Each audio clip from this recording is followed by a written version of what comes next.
کامی براش یه تکست اومده بود، یه مسیج اومده بود، به شما نشون داد این پسره اینو میگه، فلان میگه، دنبال اینه.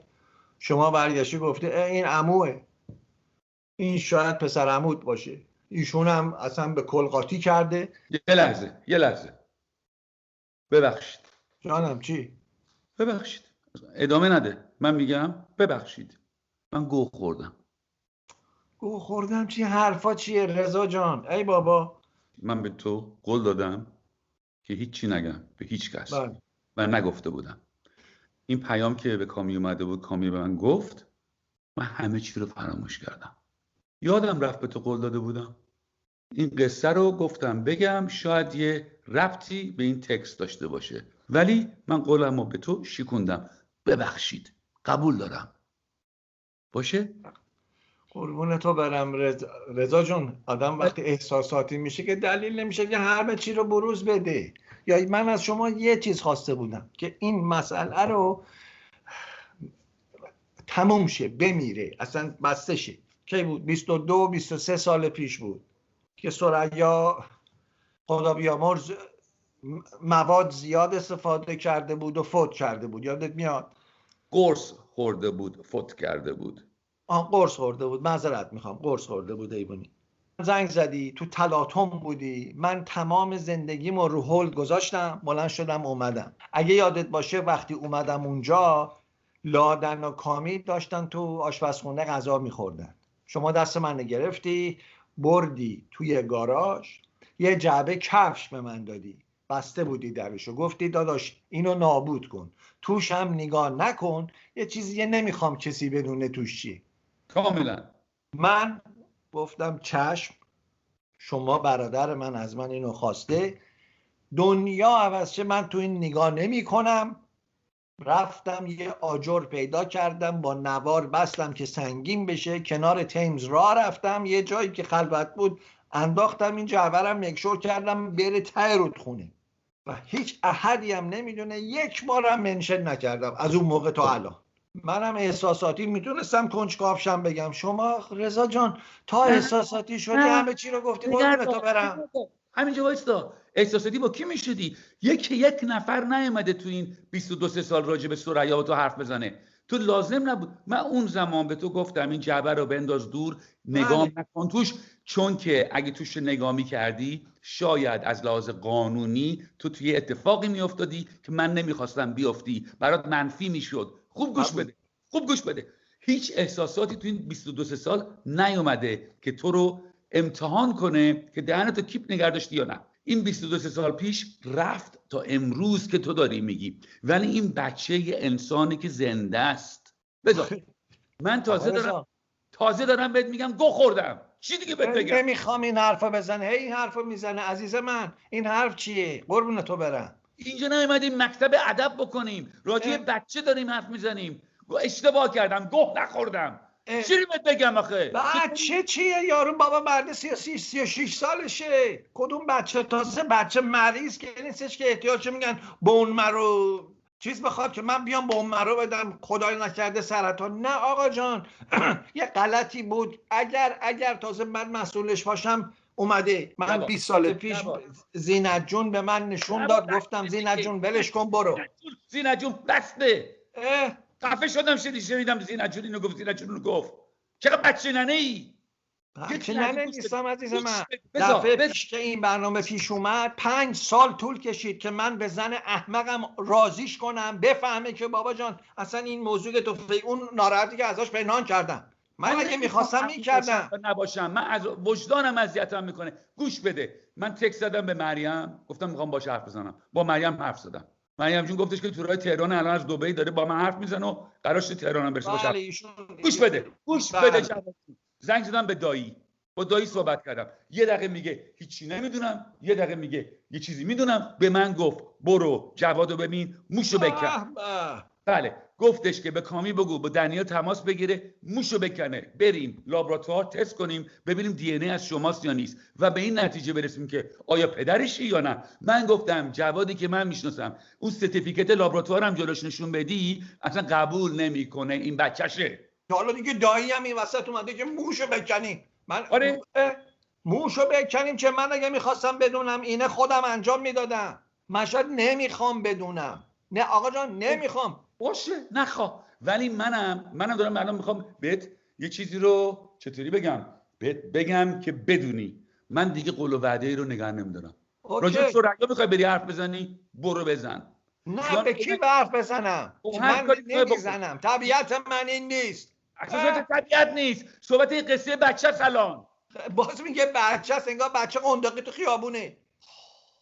به هر حال من هر کاری دارم خواست میکنم. دلم خواست میرم میبینم این پسره رو، دلم خواست نمیبینم، دلم خواست دهنمو کیپ نگه میدارم، دلم خواست. خسته شدم از این قصه‌های ایرانی بازی، همش دروغ بگیم، همش قایم بکنیم. ایرانی بازی چیه؟ نه الان پسرم داره به من نگاه میکنه که پدرش که منم چطوری دارم این موقعیت رو باهاش روبرو میشم. پسر من الان برام مهمه طوری که اون فکر میکنه. کامی برام مهمه. بله برای منم مهمه.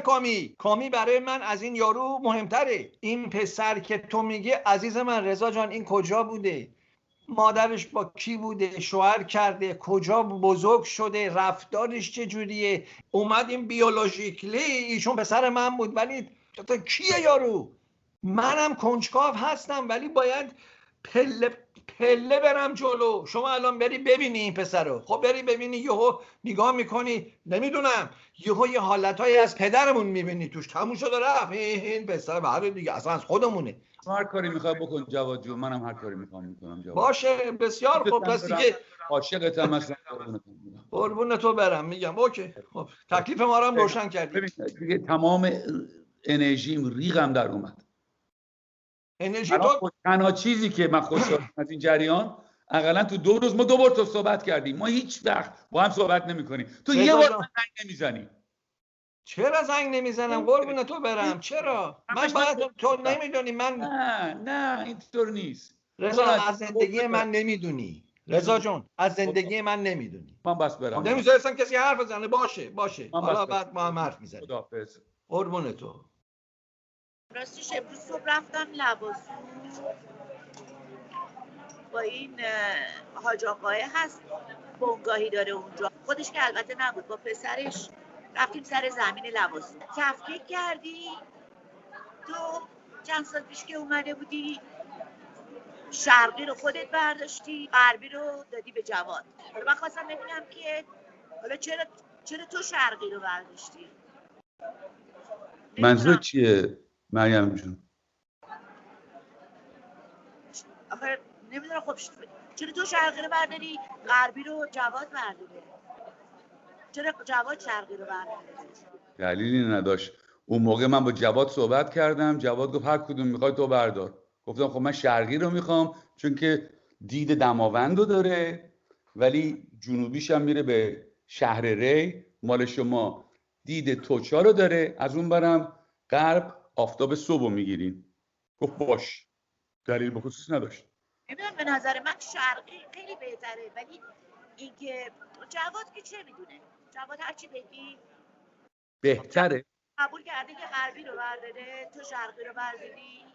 چیه شرقی بهتر از غربیه؟ به نظر من شرقی اون طرفه، به قول تو دید دماوند رو داره. حالا چرا تو اونو برداری؟ چرا جواد غربی رو؟ چرا برعکس نکردی؟ مریم جون چرا اون موقع اینا رو نگفتیم؟ چرا ناراحتم؟ میگم چرا اون موقع اینا رو نگفتیم؟ چرا مگه جواد به من گفت؟ مگه کسی از من پرسید؟ تو خودت مگه به من گفتی که خب تو نظرت چیه؟ همینجور تو به جواد گفتی و جوادم که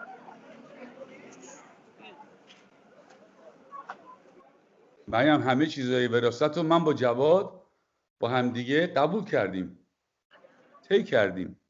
به منم طبق معمول نگفت. نباید یه مشورت با من میکرد؟ بالاخره تو یه چیزی بالاخره با تفاهم این کارو بکنی. جواد اصلا چه میدونه حالا غربی شرقی چی؟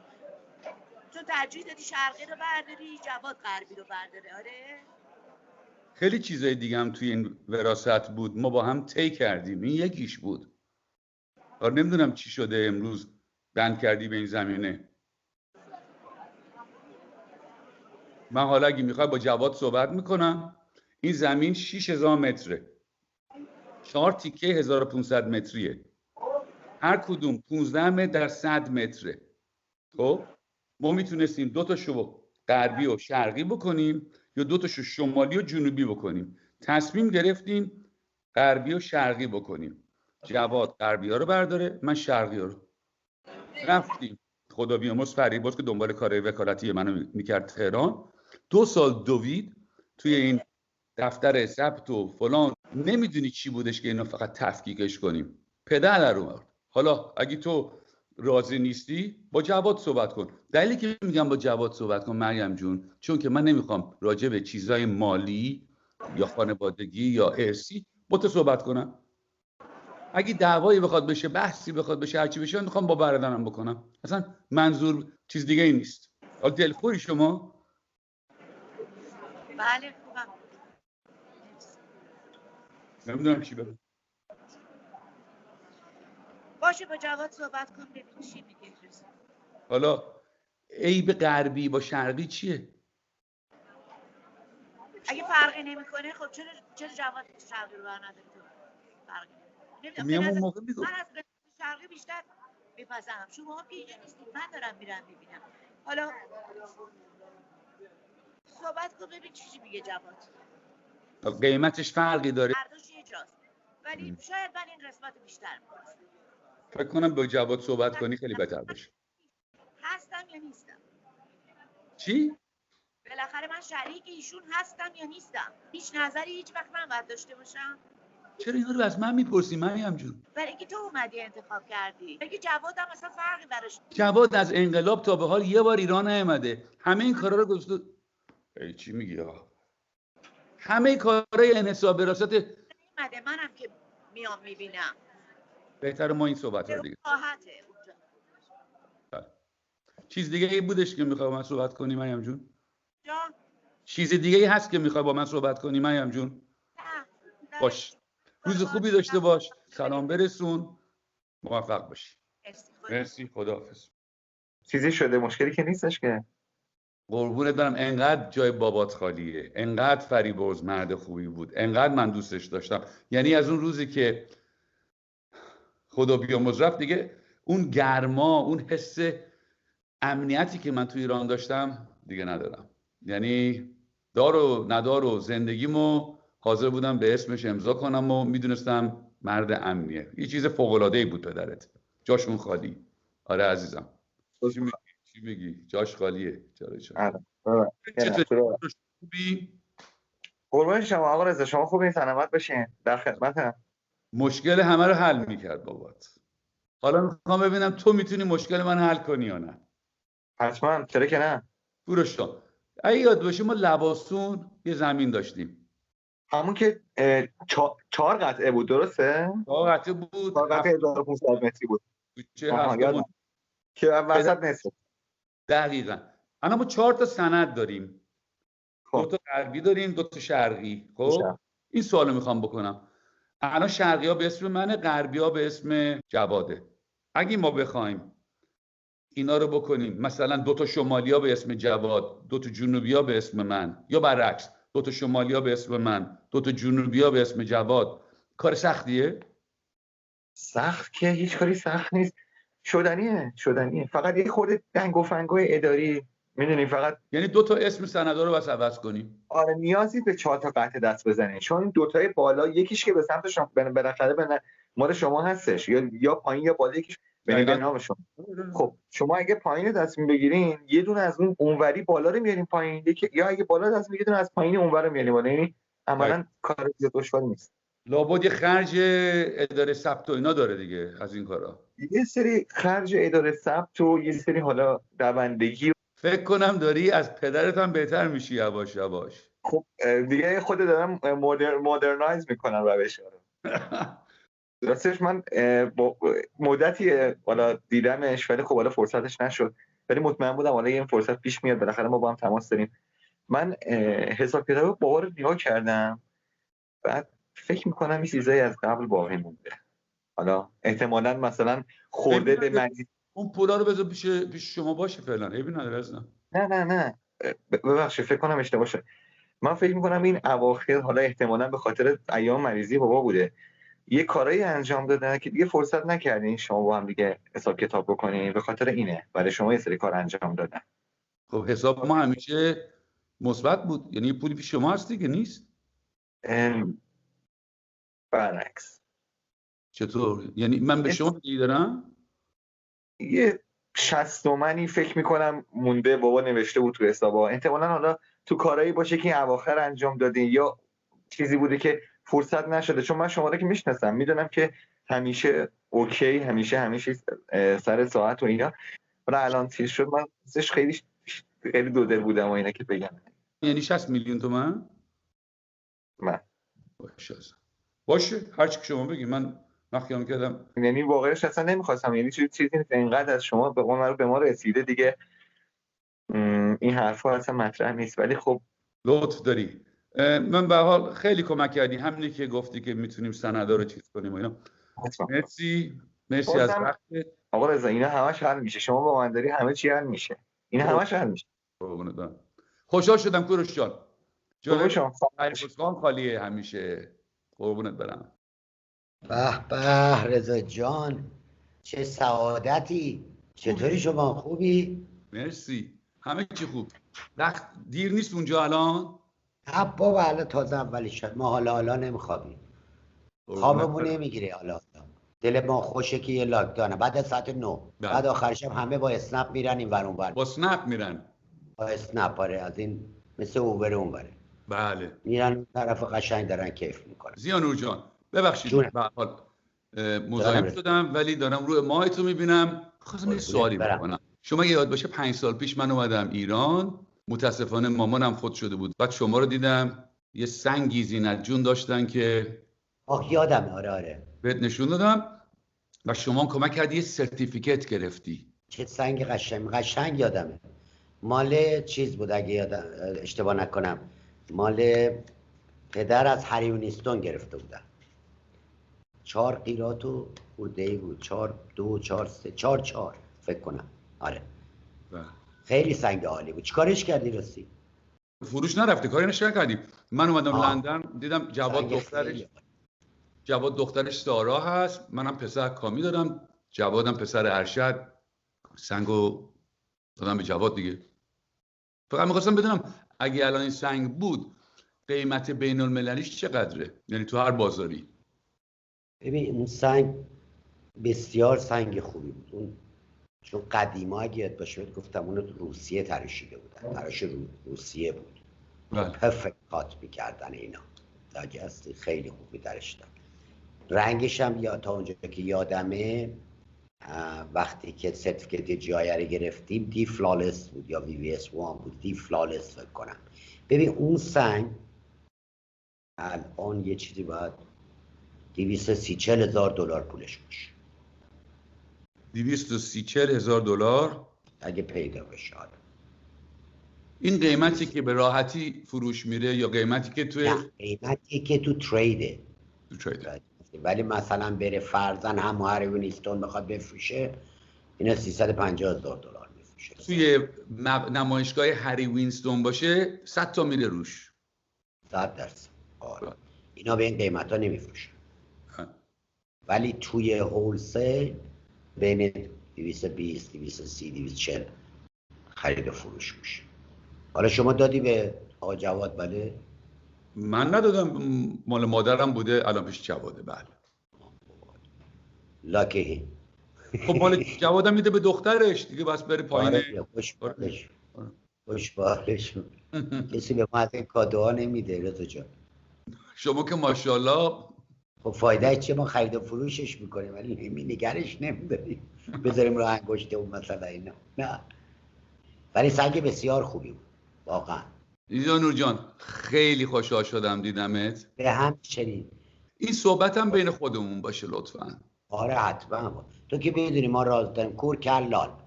ما نمیبینیم نمیشنویم نه چیز میدونیم. آره. چطوری حسین جون؟ ممنون متشکرم. شما خوبی؟ خانواده خوبن؟ همگی خوب قربونت برم. مزاحمت شد. پدر خوبن؟ حاج آقا خوبن؟ سلام دارم خدمتتون. ممنون متشکرم. عرضم به حضورتون که یه مزاحمتون شدم.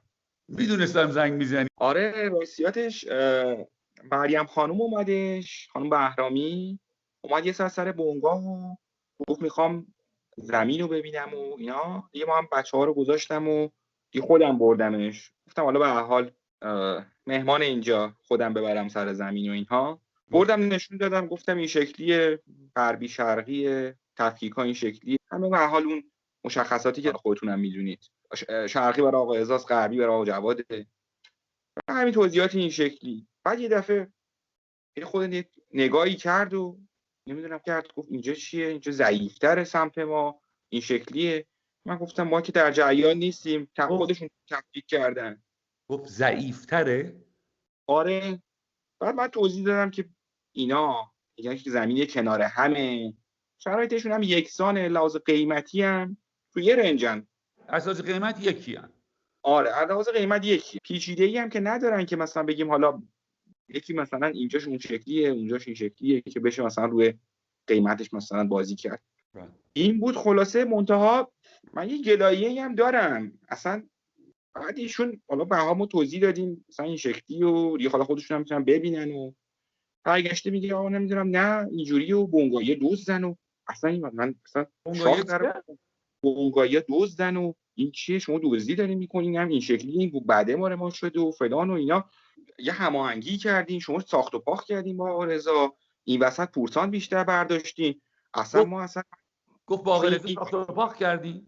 بله اصلا این آرزا اینجوری که نمیشه که ما اینجا، شما دیگه شما که خودتون سابقه از قدیم میدونین پدر 50 سال تو این منطقه اعتبار داره، اینجا هر چیزی میخواد جابجا بشه اگه تو بنگاه ما هم ننویسن میان صلاح مشورت میکنن. بعد مثلا ایشون بیاد اینجا یه حرفی بزنه بره، ما هم کلی دم بنگاه تحویل بگیر، چایی بیار، فلان کن، همه میگن آقا این با این یه صنمی داره، بعد یه همچین احترامی، آخه اصلا اینجوری که نمیشه که.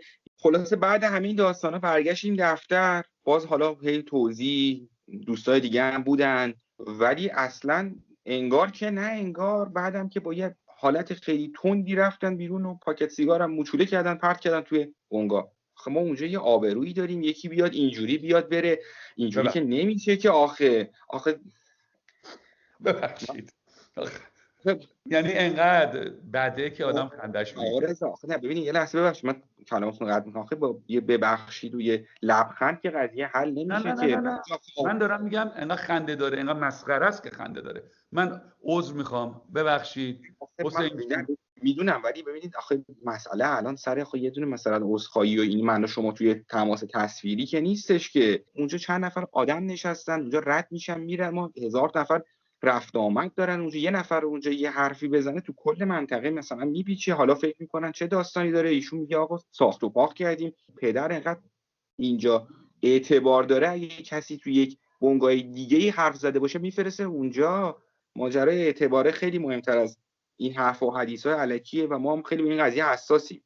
یعنی خب کارمون حق داری. من خیلی یعنی اصلا دلخورم که اومده اصلا شما رو ببینه.